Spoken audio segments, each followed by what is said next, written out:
Mayong hapon na kini ang inyong GMA Regional TV Balitang Bisdak, ang bugtong kasaligan, kasandigan o karangpan sa mga Bisaya. Ako si Bobby Nalsar. Nga mga tod sa labing dako ug mga nagunang balita nga mahinungdanon sa Central ug Eastern Visayas. Ako si Alan Domingo. Ako si Cecil Kibod Castro, live sa GMA Complex sa Dakbayan sa Sugbo.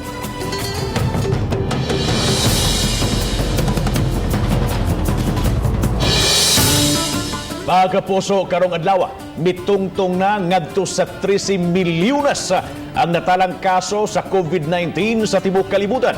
Samtang miabot usab karon og 581,000 ang namatay worldwide. Sa Pilipinas, miabot na sa kapin 57,000 ang kaso sa COVID-19, diin adunay 1,603 ang namatay. Samtang dinhi sa Central Visayas ug Eastern Visayas, aduna nay 12,482 ka mga kaso sa COVID-19, diin 597 ang namatay. Ang dugang detalye sa report ni Femery Dumabo. Moabot na sa 13.4 milyon ang kaso sa COVID worldwide. Base kini sa data kaganyang alas 11 sa buntag. Hinon 5 milyon na lang niini ang aktibo. 7.8 milyon na usab ang recoveries og 581,221 ang natalang patay tungod sa maong sakit. Dinhi sa Pilipinas, sa alas 4 sa hapon kagahapon nga data, nadungagan og 634 ka mga bagong kaso sa COVID-19. Hinungdan nga niabot na sa 57,545 ang kaso sa nasud. 35,483 na lang niini ang aktibo, kay 20,459 naman ang nangaayo. 1,603 ang natalang namatay. Sa Central Visayas, aduna nay 12,482 COVID cases. Human kini nadungagan kahapon og 139. Apan, 60,401 na lang niini ang aktibo.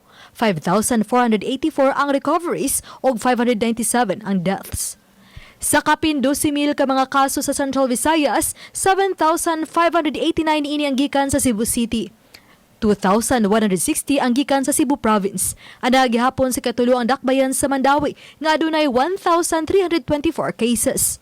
Ang Lapu-Lapu City adunay 1,291. Pabiling 64 ang kaso sa Negros Oriental. Niabot na og 54 ang COVID cases sa Bohol. Ug wa gihapay kaso sa COVID ang lalawigan sa Siquijor. Samtang good news gikan sa Eastern Visayas kay sa ilang data kagabi way natalang bag-ong kaso. Pabiling nga naa sa 653 ang ilang COVID cases. 40 na lang niini ang aktibo. Kay naayo na ang 610 og 3 ang patay. Ako si Femery Dumabok. Balitang Bisdak. Sa pagkapupos sa ECQ status sa Dakbayan sa Sugbo, karong adlaw, andam na ba kita nga mo graduate o mo kanaog sa masa luag nga quarantine status. Sa era nato ang tubag pinaginining maong report. National assessment, but in case it will be lowered, of course, to a lower level quarantine, we already had some plans and measures to be adopted. Kini ang tubag ni Major General Mel Feliciano, IATF Deputy Chief Implementer, sa pangutana kung andam na ba ang Cebu City nga mo graduate sa ECQ. Gipadayag niya nga aduna nay resulta sa paningkamot sa gamhanan, pagpakgang sa pagkuyanap sa COVID-19 ug mas mabatyagan pa kini sa musunod nga mga semana. Matod pa nga bisan og taas ang recovery rate sa Dakbayan apan hatagan gihapon og gibugaton ang active cases. Ang Cebu City adunay 7,589 total cases ug 3,142 ang active cases. Adunay 4,059 ang naka-recover ug 388 ang namatay. One of the means or one of the measures that we will be adopting is a quarantine or lockdown in places that where cases is very active. Masaligon hinoon si Mayor Edgardo Labella nga mapaubos sa GCQ ang status sa syudad ug mga adlaw. Apan og galing magpabilin sa ECQ ang Dakbayan, aduna pay kakuhaan og pundo ang kagamhanan nga ikaayuda sa mga tao. With the pronouncement of General Feliciano that there will only like segmental lockdowns on certain areas, not necessarily entire barangays. At least it would diminish, it would reduce the number of subsistence that we will be giving. Samtang, gipahimangnuan usab sa DILG ang mga opisyal sa barangay sa paghimo sa ilang tahas. Dili mo ubos sa napo ka mga kapitan ang giisyuhan og show cause order tungod sa wa pagpadlong sa ilang mga konstituente nga nagpabadlong. Since the barangay captains are our frontliners on the ground, we expect them to be the one to be implementing the quarantine rules and regulations. Gipadayang sa mga opisyal sa IATF nga mabatyagan ang resulta sa ilahang gihimong measure diri sa Cebu City duha ka semana gikan karon. Samtang sa pangutana kung andam na ba ang Cebu City nga mo-graduate gikan sa Enhanced Community Quarantine. Gipadayag nila nga huwato na lang ang announcement dinhi sa National IATF o sa Presidente sa Nason. Kauban si Cleofer Lumayag at si Alan Domingo. Balitang Bisdak. Mandawi City officials gustong ipabilin ang General Community Quarantine kung GCQ status sa dakbayan unod sa nagataas kag kaso sa COVID-19 sa syudad. Ang report ni Nico Serino. Human karong adlaw, Hulyo 15, gipaabot pa sa kadaghanan kung may kabag-uhan ba sa community quarantine status sa Mandawi City. Apan kun si Mayor Jonas Cortez ang pangutan-on, gusto niya mapabilin ra ang GCQ status sa syudad. Kinigumikan sa tinguha nga makontrolar gihapon ang mga kaso. Tungod pod nino nga makontrol na to ang hinahinay nga pagsaka sa kaso sa COVID-19 diri sa ato ang dakbayan. Apan bisan kun magpabilin ang GCQ, gitan-aw sa syudad ang pag-lockdown sa pipila ka mga lugar nga mitala og daghan nga mga kaso. Dili kini intiro barangay, kun dili sa mga specific nga sitio o dapit gyud ang ilang i-lockdown. Dili nibot pasabot nga tibok barangay ang i-lockdown, kundi mga pipila lang ka lugar kung diin nagpundok or nag-cluster ang maong mga positive cases sa barangay. Kagahapon, 12 ka mga bag-ong kaso ang napuno sa Mandawi. Misaka na ngadto sa 1,311 ang confirmed cases sa syudad, 781 niini ang active cases, kay moabot na sa 500 ang naka-recover. Uban ni June Sulon, Nico Sereno, Balitang Bisdak. Lapu-Lapu City buot magpabilin ubos sa GCQ hangtod sa katapusan ning buwana. Siluan Mirundina sa report.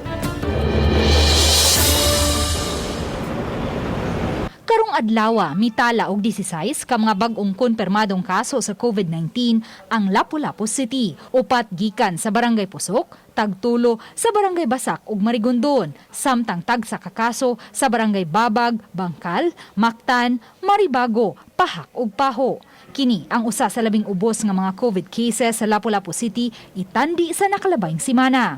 Apan alang kang Lapu-Lapu City Mayor Jonard Ahongchan, kung siya ang pabuton, mas maayong magpabilin lang una sa GCQ ang quarantine status sa dakbayan hangtod sa hinapos ning buwana. There are some people gid nga nasa mga suksuok na wala pa gid masayod. So for me, siguro a little bit another 15 days for a GCQ and then after that probably we can declare for MGCQ. Gidasunan usab kini sa crisis manager sa Lapu-Lapu City kinsa mihimugat sa kakuwang sa pagsanong sa mga tao sa mga health protocols nga sundon aron malikayan ang pagkatap sa COVID-19. Mao magunay dakong challenge nato karon kay pag-adto namo sa mga sityo-sityo ang mga tao walang gihapon nagamit og face mask, di gihapon maghugas kamot, sikit-sikit gihapon sila. Gani moabot na sa 134 ang mga nasita o gipamulta human maaktuhing wa magsulubog face mask. Sa pagkakaroon, aduna nay 1,255 ka mga COVID cases ang Lapu-Lapu City.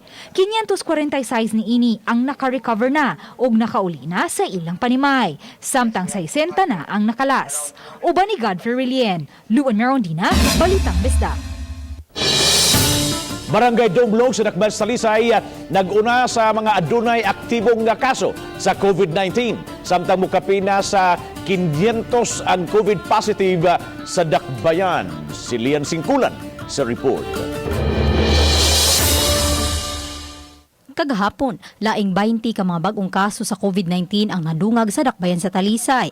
Miabot na karon sa 517 ang kinatibuang mga kaso. Walay labot niini ang mga kaso nga anaa sa Talisay City Jail.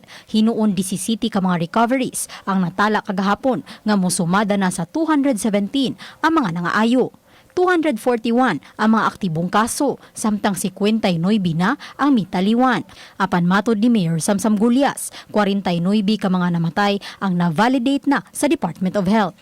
That's what we have to harmonize our data. So I don't know unsa ilang gigamit, was it cause of death, was it date of death. So kanang we want to be as transparent as possible mo na mo nang gibuhat. Gidugang sa mayor nga ang barangay Dumlog ang may labing daghang active cases sa dakbayan. Base sa data nga gihatag sa Talisay City PIO, 30 city ang mga aktibong kaso sa barangay Dumlog. Wala hinuoy sitio o barangay nga kasamtangang gipaubos sa lockdown sa dakbayan.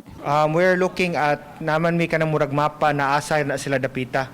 So once we see as medyo sporadic siya karon, but once we see clustering na, that's when we have to do sitios. Uban ni Renate Quiñones, Lian Singkulan, Balitang Besta.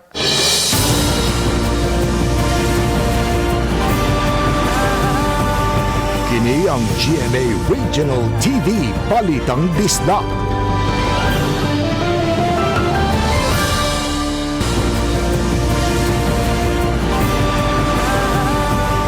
Kini ang GMA Regional TV Balitang Bisda. Karong adlaw ang deadline sa pagpang-enroll alang sa mga school year 2020-2021 diya sa Central Visayas. Adunay naidul-an sa 1.6 million ka mga enrollees gikan sa elementarya hangtod sa senior high school. Adunay live report si Fee Marie Dumabo. Fem.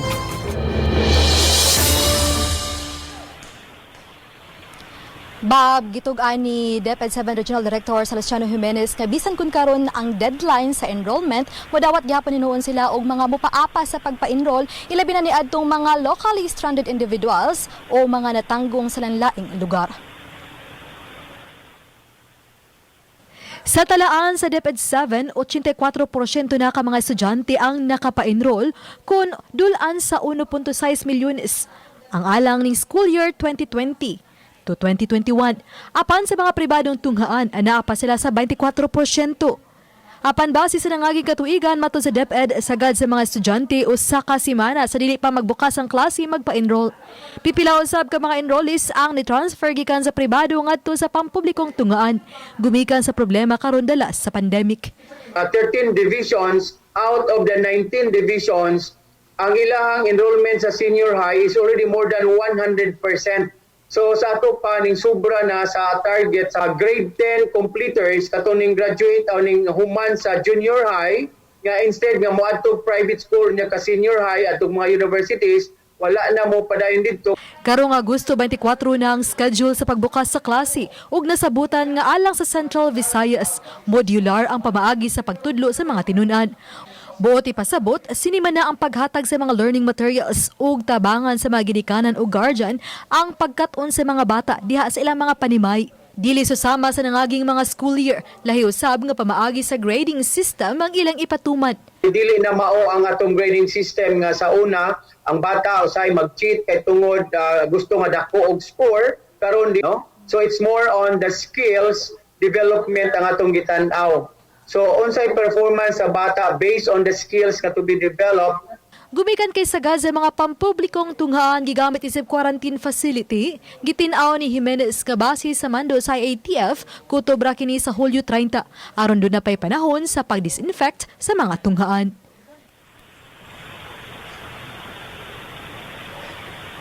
Bob, giangkon usab ni Jimenez, ang DepEd 7 Regional Director, nga doon naging mga magtutudlo sa Central Visayas nga nataptan sa sakit nga dala sa COVID-19. Hinuon, sagad kanila stable na o nagpaalim na lang sa tasatag sa nila kapangapanimay. Gawa sa gihatag nga psychosocial intervention nga to sa mga magtutudlo, nakadawat usab sila og mga financial assistance. Bob? Thank you so much, Fee Marie Dumabok, sa imong live report. Mga representante sa World Health Organization misusi sa mga lakang batok sa COVID-19 nga gipatuman sa lungsod sa Konsolasyon. Ilang awhang hingusgan pa ang mga inisyatiba sa lungsod. Si Nico Serino sa report. gipang tumba o gipang hipos sa mga pulis sa Konsolasyon ang mga duwaanan sa komunidad. Ang mga basketball ring o volleyball net gipang taguan sab aron dili magamit. Pabilin nga gibawal ang contact sports ning panahon sa community quarantine. Wala sila ga-observe o social distancing generally. Kasi ang mga bata na sigawas, mostly sa duwana, mga under 21. So, kaya alam ng mga parents. May pinakarason why na nato sila bisita. Sa Konsolasyon, padayon nga nagsaka ang natala nga kaso sa COVID-19. Kagahapon, laing duha ang napuno ug miabot na sa 248 ang kumpirmado nga kaso base sa datos sa DOH. Samtang kagahapon nakigtigom ang mga representante sa World Health Organization o WHO kang Mayor Johannes Alegado. Gituki ang mga lakang nga gihimo sa LGU isip paghingusog sa ilang kampanya batok sa sakit. Aminado ang mga opisyales, sagad sa mga kaso sa lungsod, naglambigit sa mga residente nila nga nagtrabaho sa Tri-Cities. Hingusgan sab nila ang contact tracing. Sino yung mga COVID cases, sino yung mga nakakasalamuha nila, as long as kaya nating sundan yung sinasabi ng mga chain, I think we will still be doing okay. Ayaw kasi natin yung tipong hindi natin nalalaman kung saan nanggagaling yung COVID. So, ipag-iting natin yung contact tracing. Dili mapugnan kay duol kita sa Cebu City o ang kasagaran yun nagtrabaho o nagnegosyo sa Cebu City. Nga di man sa nato pwede nato kunungon ang tanan, no? Kay wala na mapakaon ang gobyerno, no? So padayon pa ang importante is naproteher ta sa tagsa-tagsa nato kapugalingon ang kanang yung pagsulod sa mask, ang social distancing. Uban ni June Solon, Nico Sireno, Balitang Bisdak. Lapu-Lapu City Mayor midonar sa iyang blood plasma. Samtang gidasig ang mga upunganon sa pagsalmot sa ipahigayong blood donation caravan sa Hopes Dome ug mga adlaw. Si Luan Mirundina sa report. Alas 10 ganihang buntag, mibisita si Lapu-Lapu City Mayor Jonard Ahong Chan sa buhatan sa DOH-7 aron modonar sa iyang blood plasma. Niadtong Hunyo 24, naka-recover ang mayor human ma-diagnose nga COVID positive niadtong Hunyo 12. Happy ko nga naka-donate ko og blood, no? Usa ni ka paagi nga makatabang ta sa ato ang mga kaigsuonan nga nanginahanglan og dugo.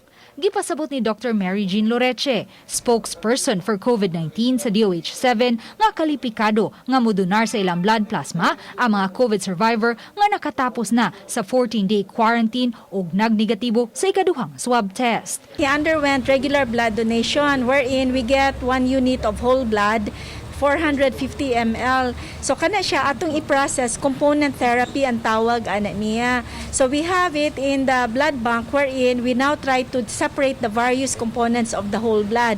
So we get the packed red cells para sa mga tao nga nanginahanglan og packed red cells, those who are bleeding or anemic patients. Secondly, will be platelet concentrate para naman sa mga dengue patients.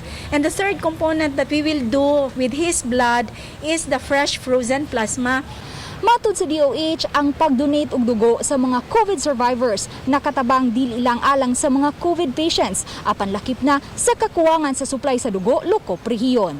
Matud ni Dr. Loreche, menos kaayo karon ang ilang blood supply. Gawas nga menos ang mga tawo nga manggawas karong panahona tungod sa gipatumang community quarantine, daghan usab ang nangahadlok nga modonar sa ilang dugo sa kabalaka nga matakdan sa COVID-19. Subay niini, mopahigayon og blood donation caravan ang DOH-7 sa Hopes Dome sa Lapu-Lapu ug mga adlaw sa pakigtambayayong sa lokal nga kagamhanan. Sa ngayon, meron tayo dyan sa ating blood bank less than 50 units ng dugo. Meron tayo, kaya very aggressive ang ating blood donation drive. Ato silang gidasig, ipahibawan na to sila tanan to join this campaign, no? To donate a blood ug mga adlaw. So we're expecting kargadong mag-donate ugma are those who are COVID heroes. Uban ni Godfrey Rilien, Luan Merondina, Balitang Bisdak.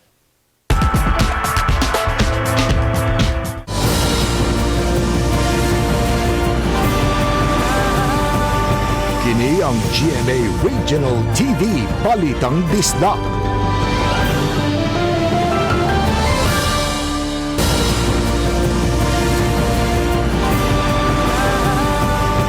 Kini ang GMA Regional TV Balitang Disda. Paghimo og public cemetery sa Barangay Guba, Dakbayan sa Sugbo, dili na minayon. Inay adto na kinitukuron sa Barangay Sapang Dako, dinigyapon sa Dakbayan. Ano ang report? Tungod sa dinalian nga pagpanginahanglan nunod sa nagkadaghang namatay sa COVID-19 sa Cebu City, gikinahanglang makamugna na og bag-ong public cemetery ang syudad.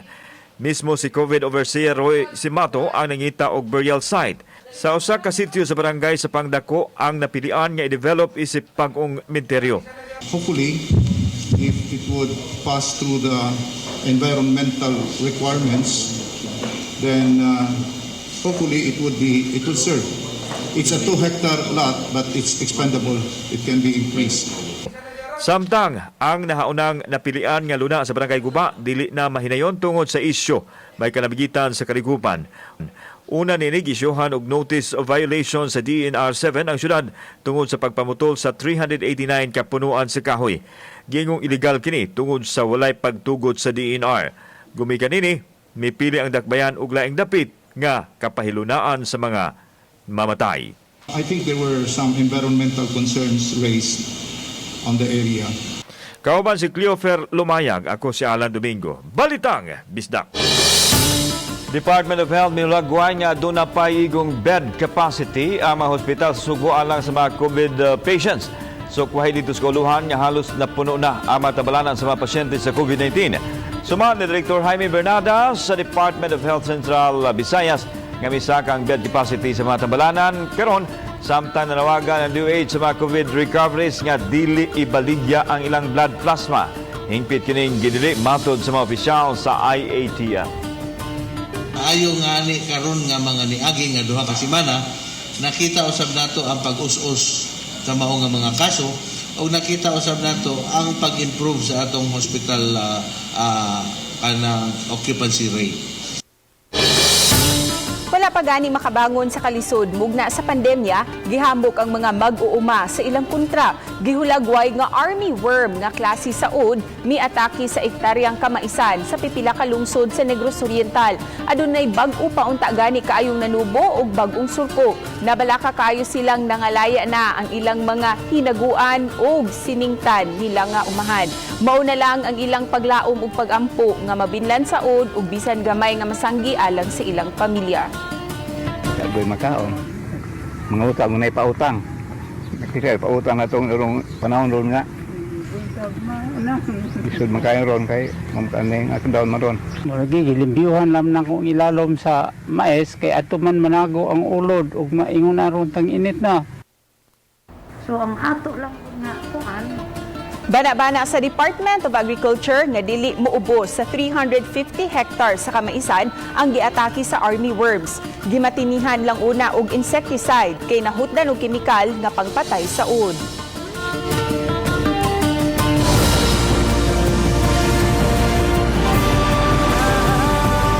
Kini ang GMA Regional TV Balitang Disda.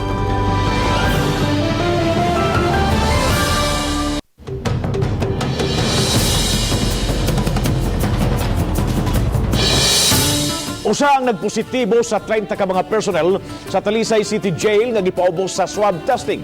Apan gibutyag sa warden sa Talisay City Jail, Male Dormitory, Jail Senior Inspector Crisibel Awi nga adunay laing unom sa maong jail facility ang naka-recover na usab gikan sa COVID-19. Ug magikatakdang usab ni paubos sa rapid testing ang mga PDL aron masuta kung naka-recover ba sila sa matang sa baratian. 22 na lang ka mga aktibong kaso ang naakaroon sa Talisay City Jail. Ipadayon yun sa mga otoridad ang house-to-house aron pagtultos sa mga COVID asymptomatic ug mild symptomatic. Langkuban sa kapulisan ug kabumbirohan ang mga teams nga mohimo sa contact tracing. Matod ni DILG Assistant Secretary Alexander Macario nga pinaagi sa abag sa barangay maadto nila ang kapadayan nga dunay nag-home isolate nga pasyente sa COVID.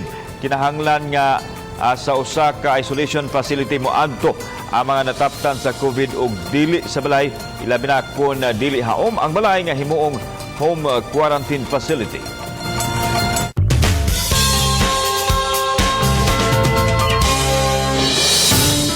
padayong pagsaka sa kaso sa COVID-19 sa Cebu City, nabutang usab sa peligro ang mga medical frontliners. Busa ang GMA Kapuso Foundation padayon sa pag-hashtag Spread Kindness ubo sa Operation Bayanihan, labanan natin ang COVID-19. Aniya ang report ni Femery Dumabo. Kun paspas ang pagsaka sa kaso sa COVID-19 sa Subo. Way hunong usab ang mga tabang gikan sa pribadong individual man o kumpanya, sama na lang sa GMA Kapuso Foundation. Ning higayon na ang mga gitawag natong bayaning health workers sa Metro Cebu ang gitunulan sa mga protective gears nga kinanglanon kaayo sa ilang pag-atiman sa mga nataptan sa COVID. Pinaagi sa tabang sa AFP Central Command og mga donors. 7 ka mga pampublikong tambalanan ang nahatdan. Ang Vicente Soto Memorial Medical Center, St. Anthony Mother and Child Hospital, Cebu City Medical Center o Camp Lapu-Lapu Station Hospital. Nakabot usab ang Kapuso Foundation sa Lapu-Lapu City Hospital, Eversley Child Sanitarium and General Hospital sa Mandawi City o Talisay District Hospital. Nagpapasalamat kami na nandito ang GMA Kapuso Foundation na nagbibigay ngayon ng ating mga equipment, supplies, and personal protective equipment. Nahatod sa Kapuso Foundation ang 3,000 pairs sa non-sterile gloves, 200 sets sa washable personal protective suit, 679 liters at alcohol, 200 pieces sa face shields, o gapin sa 700 ka mga sabon. Pag-serve namin sa mga COVID-19 patients kasi importante po yung safety ng ating frontline healthcare workers. So mula sa Vicente Soto Memorial Medical Center, kami po ay taus-puso nagpapasalamat sa GMA Kapuso Foundation. Thank you very much. Sa mga gusto mo tabang pinaagi sa Kapuso Foundation, bisitahan lang atong GMA Network website. Sa GMA, nagsilbi kami buong puso para sa Pilipino. Ako si Femery Dumabok, Balitang Bisdak. Kapuso, karon lang yung hapon, may kabat na nga sa 58,850 ka mga COVID patient sa Tibok, Pilipinas. Samtang 1,392 new cases. Samtang aduna na may abot sa 1,614 ang namatay. Salamat sa mga kapuso nato. Apil lang na sa gawas na nasod. Nganikit sayon sa mga dagko o mga nagunang balita sa rehiyon. Ako si Alan Domingo. Ugi ka namang tanan, dinhi sa Central ug Eastern Visayas. Ako si Cecil Kibod Castro. Ang inyong balita nga mong balita tungod kay matag lokal nga balita mahinungdan. Kini ang inyong GMA Regional TV Balitan Bisdak. Buong puso para sa Pilipinas. Ako si Bambi Nalsaro. Maayong hapon mga kapuso.